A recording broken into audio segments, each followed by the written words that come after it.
introduce you to our first speaker, which is Loo Meng Gee. So I know Meng Gee personally because we go way back, way back, even earlier than how I know when I know Yu Chong. Okay, so yeah, so we went to the same secondary school. All right, so Meng Gee has founded Providence Management Services that provides one-stop corporate service for SMEs. It's amazing. I love her story. Prior to that, she has held multiple roles in company admin, management consultancy, finance, accountancy, tax, treasury, audit, with many big names, of course. And then from there, she has actually moved on to various sectors as well, covering logistics and all. She graduated from NUS with second-class honors for accountancy, and then she moved on to acquire her MBA. Okay, and she's accredited with many professional accreditations. What's interesting is what I know about Meng Gee is that she takes time to learn many different skills. I'll let you find out more about her, but I asked her here today, and she's been on my mind to invite for a very long time, but she is super busy, even forgetting that Tuesday was a public holiday. I had to remind her. She's going to be talking to us. Can my expertise be turned into a viable business? Okay, so I'm going to hand the floor to Meng Gee. Meng Gee, are you ready? Yeah, thanks Eileen for the invite, and thanks WSG for this event, and thanks all the participants for attending this sharing session.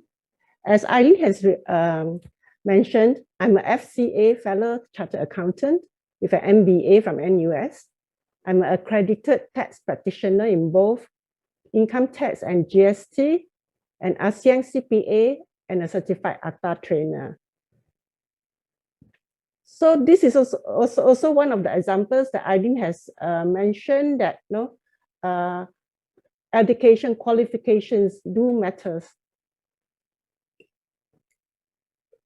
Well, like many women in Singapore, or many women in general, we have multiple roles like earning an income, being a daughter, wife, mother, housekeeper, teacher, cook.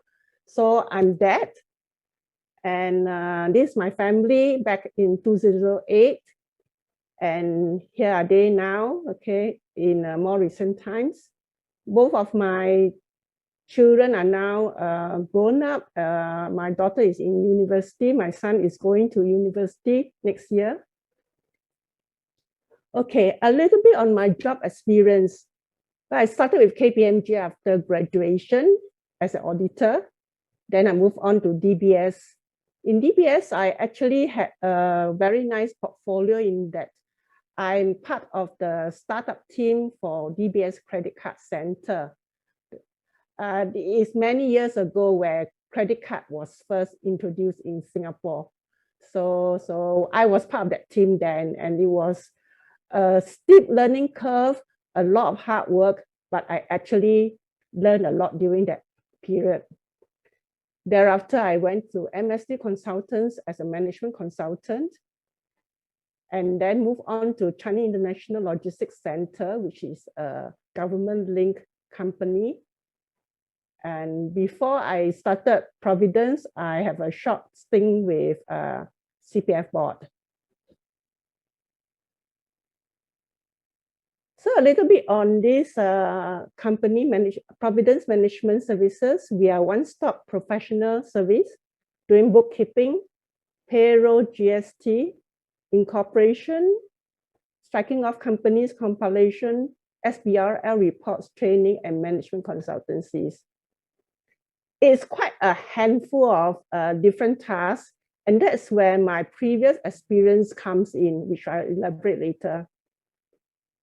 In Providence, we always believe in value adding, and we value add by ensuring timeliness and accuracy of submissions and giving good advices to our clients.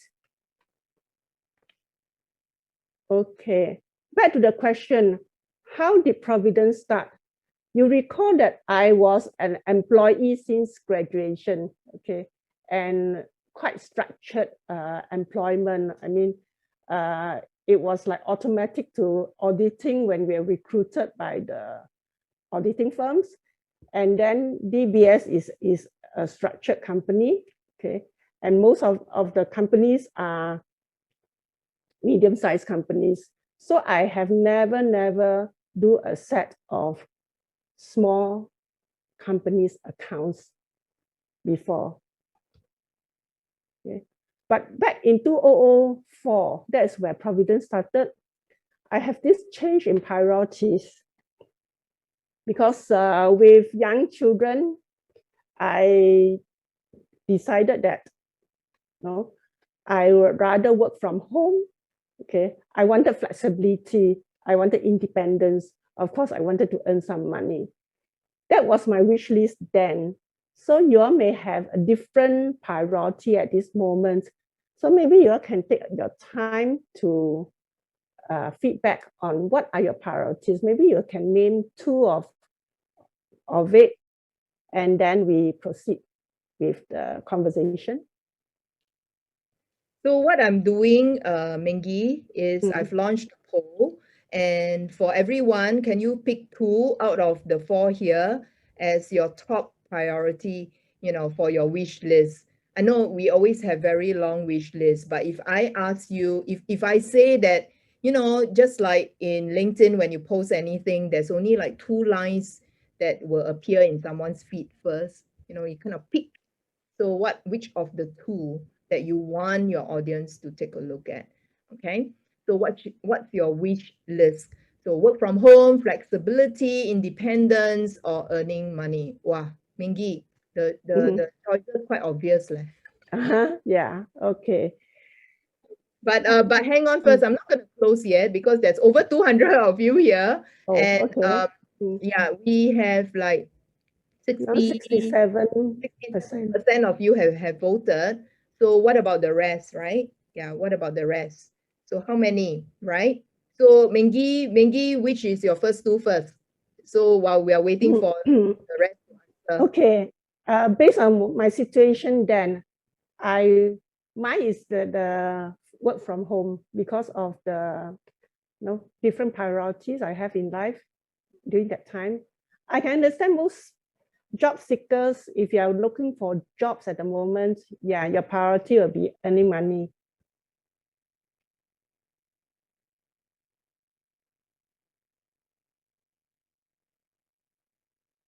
Okay, anybody else voting in? Yeah, 72%. So maybe I can end the poll. Okay, yeah. So I'm going to end the poll. Yeah. So here we go. Okay. From the poll, we can see that most people will, for the participants here, you will aim to earn money for this, first, and flexibility followed by independence and work from home, which is good because once you have this priority, you will think, okay, for a certain job, you are willing and flexible to work off-site, to go Jurong Island, okay, or to go somewhere far from your place, because that is your priority. Because I do employ staff, I do interview people, and people will say, oh, your company is too far from home, not convenient, although it's in town. And they will only select those companies that is like within half an hour's journey from their home. Yeah. So with that in mind, if your purpose is to earn money, then you should have that flexibility to be more accommodating to other situations. Then it will work. Okay, I'm going to stop share now. Yeah. Yep. Okay, cool.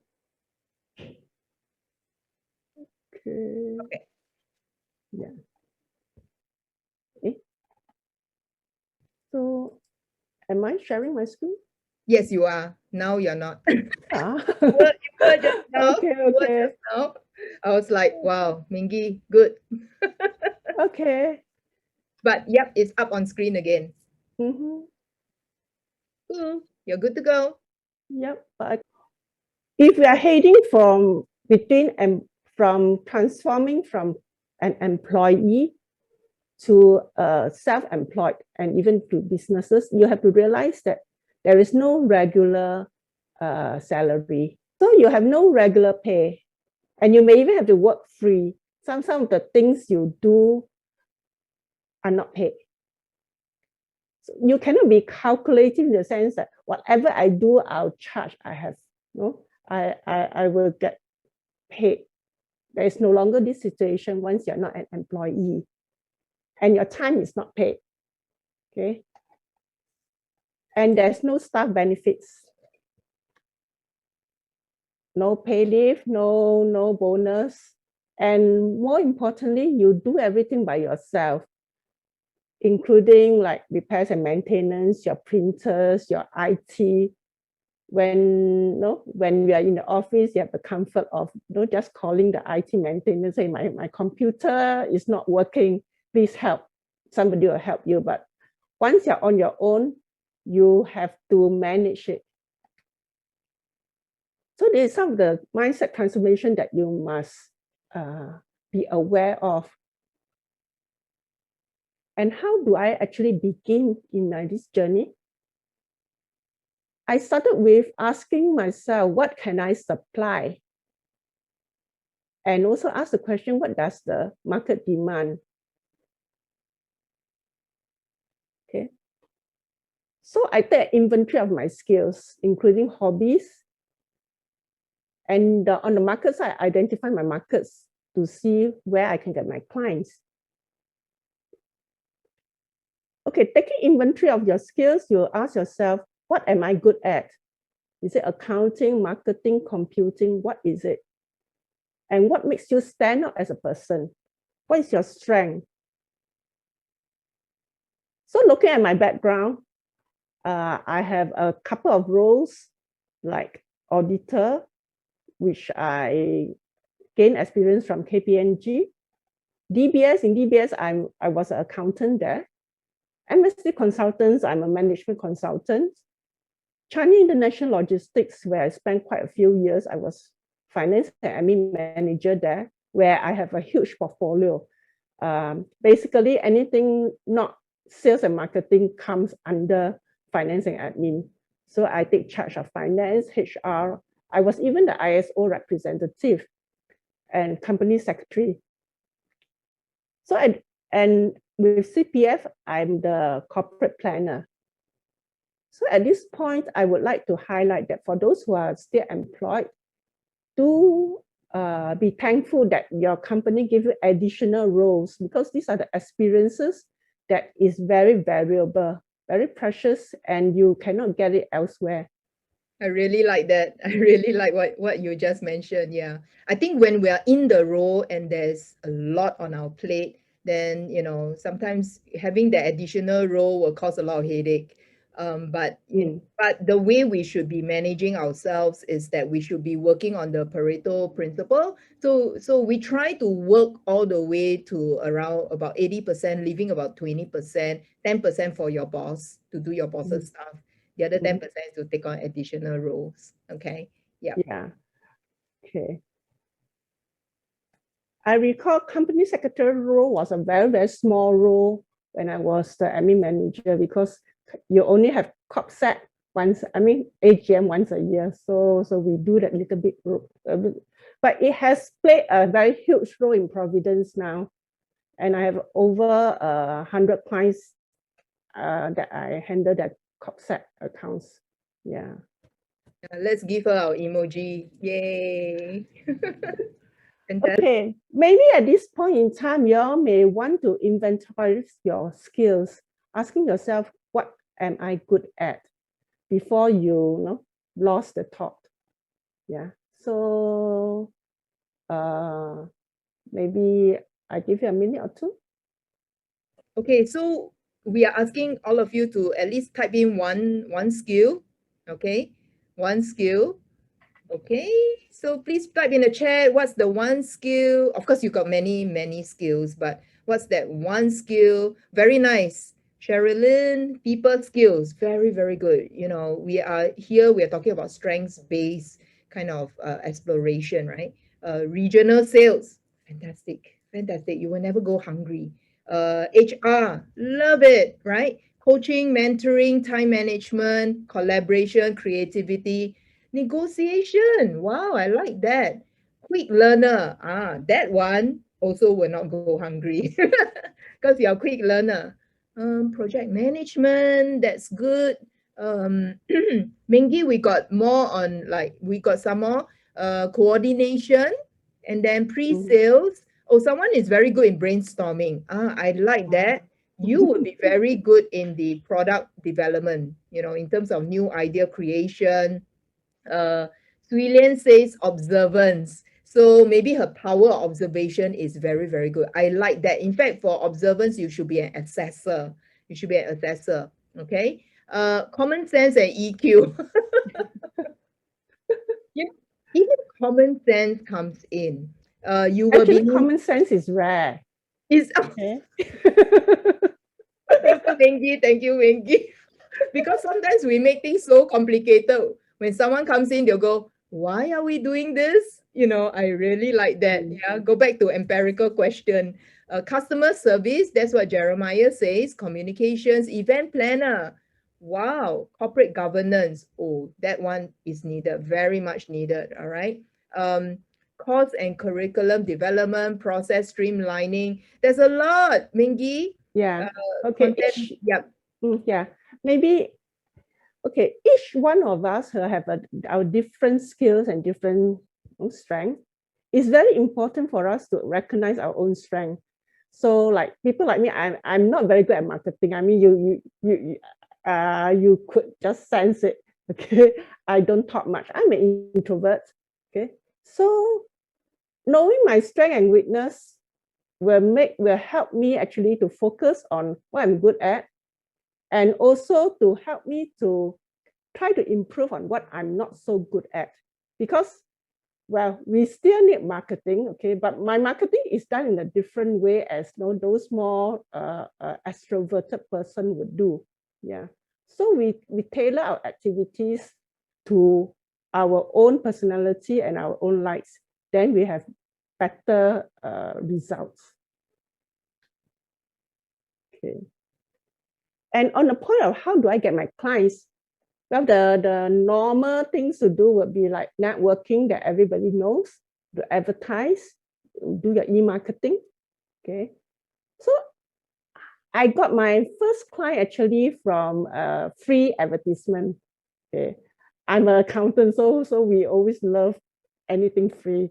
So I advertise in this accountancy journal, okay, where they provide a space for members to place some small advertisements there, and I do it every month.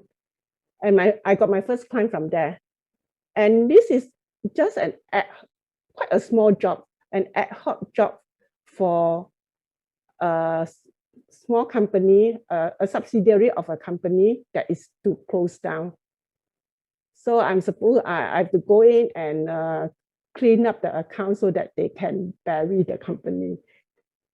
So, but what came out of it is, after the project, the director of this company referred me to yet another client who needs regular bookkeeping.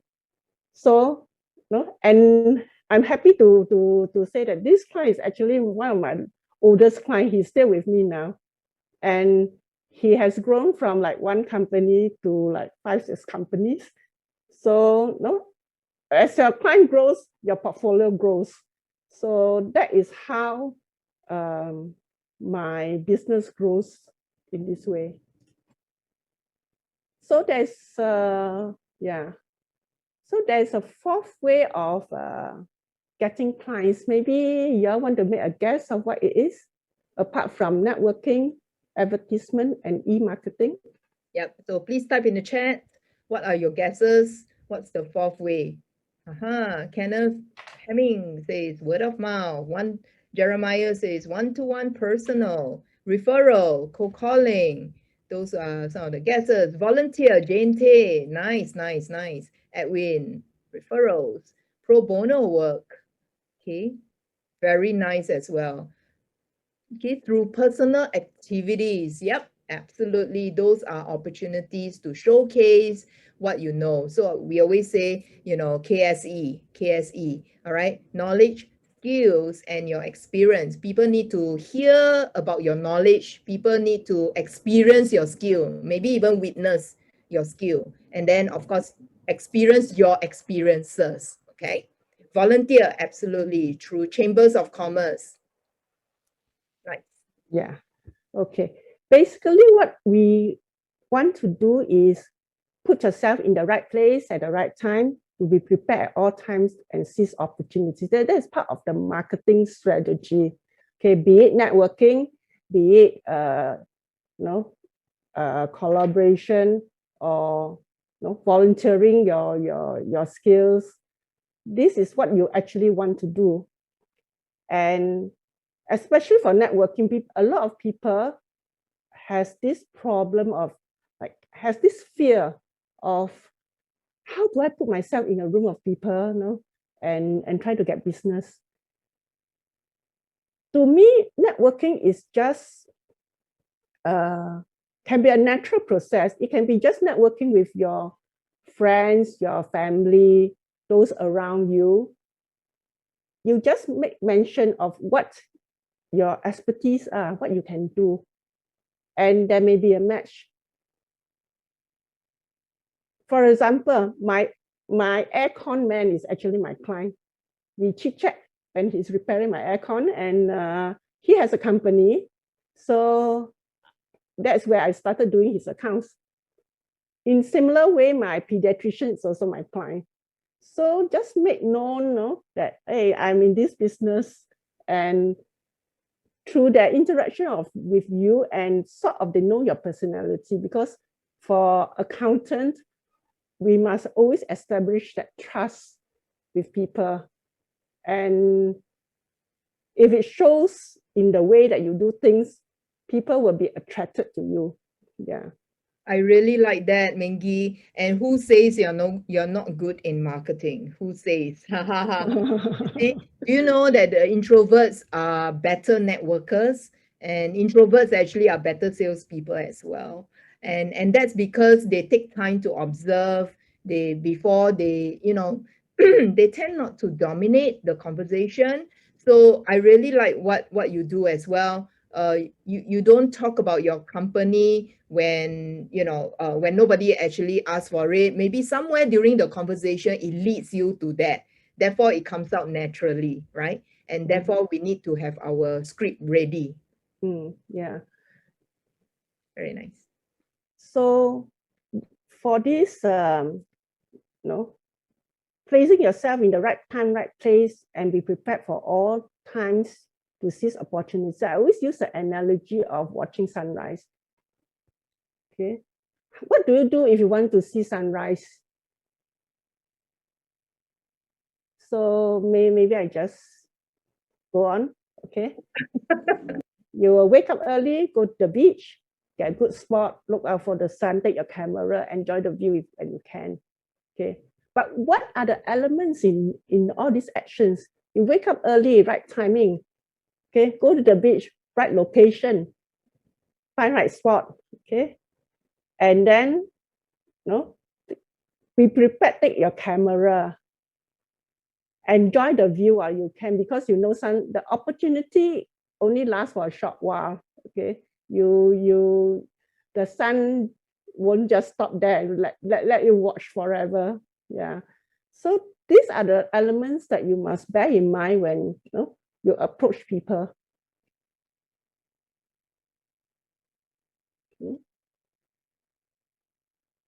And just now we were talking about the last point, where what is another important way to get clients.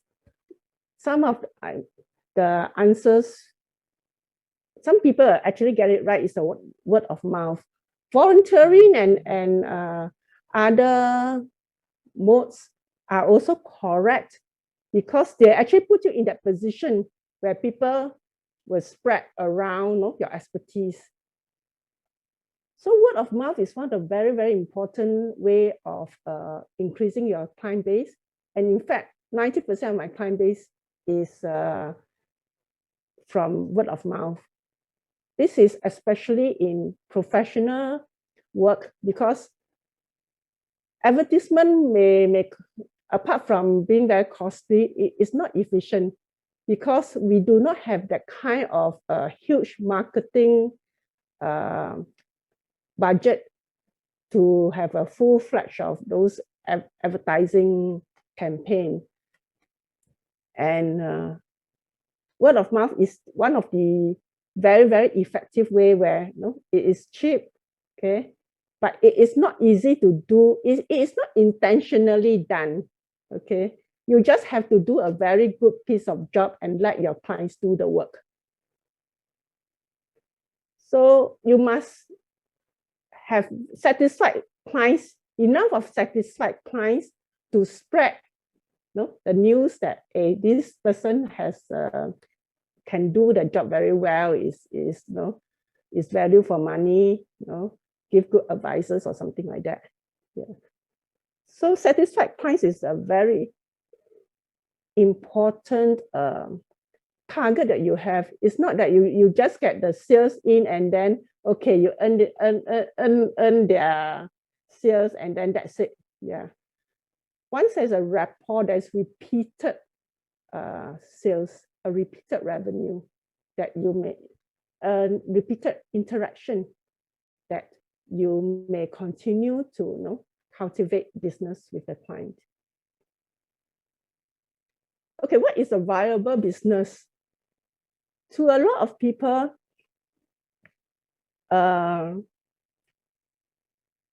viable business will need to be something that is recurring. Okay, it will help you to have some recurring revenue.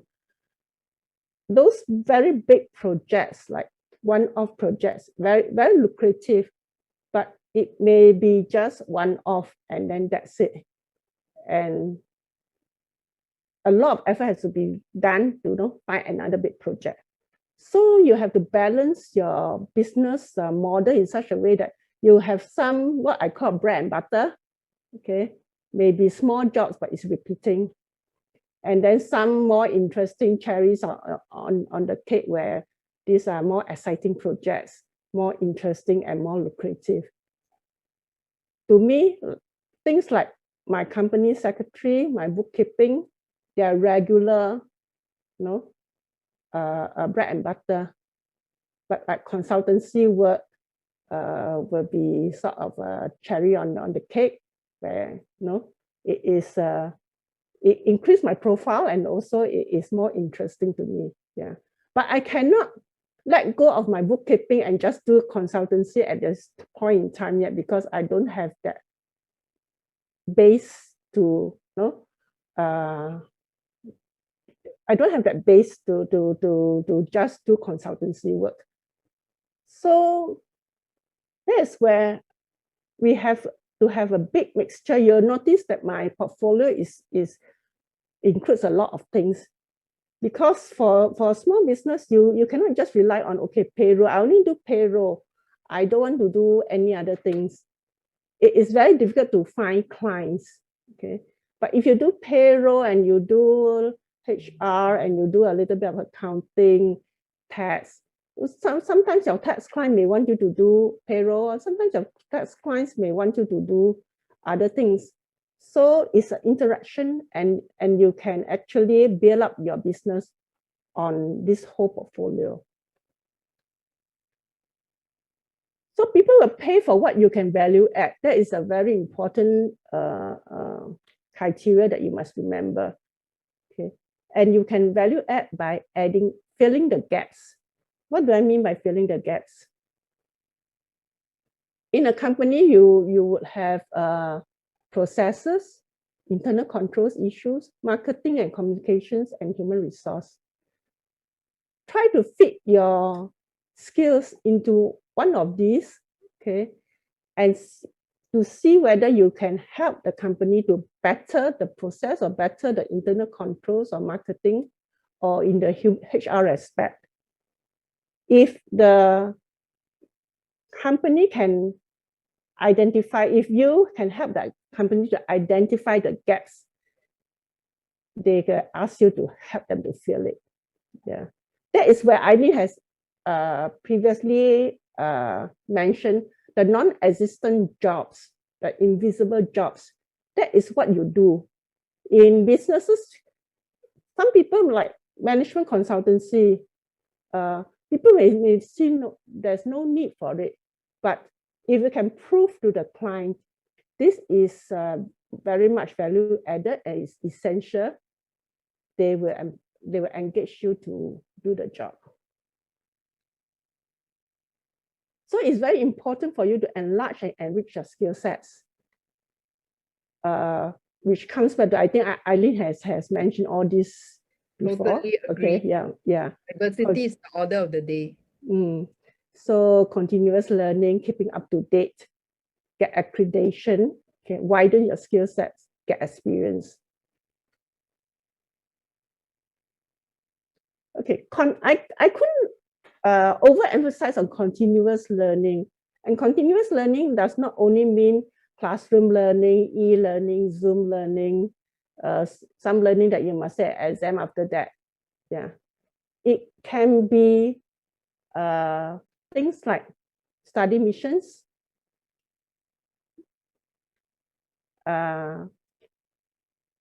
NLP classes, which taught me something on psychology. Yeah. Yes, I remember you mentioned it.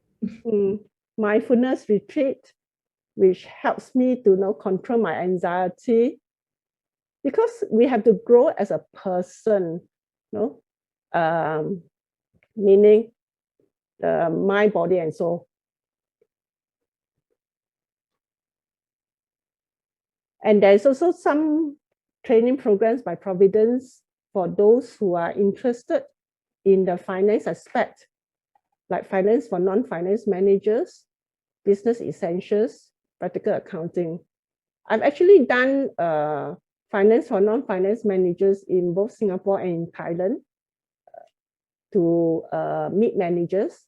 Okay, business essentials is very useful for business owners, new business owners, where I will bring them through the more boring law, liabilities of directors, but which are essentials, the tax, the deadlines, how they must keep their documents, which is needed, because if you don't set up your system properly at the onset, you may have a lot of trouble later on. And practical accounting is for people who are interested in knowing more the details of accounting. Okay, should professionals think of their expertise in a business sense? To me, this question is a definite yes. Rather, I will ask, how do professionals think of their expertise in a business sense? Okay.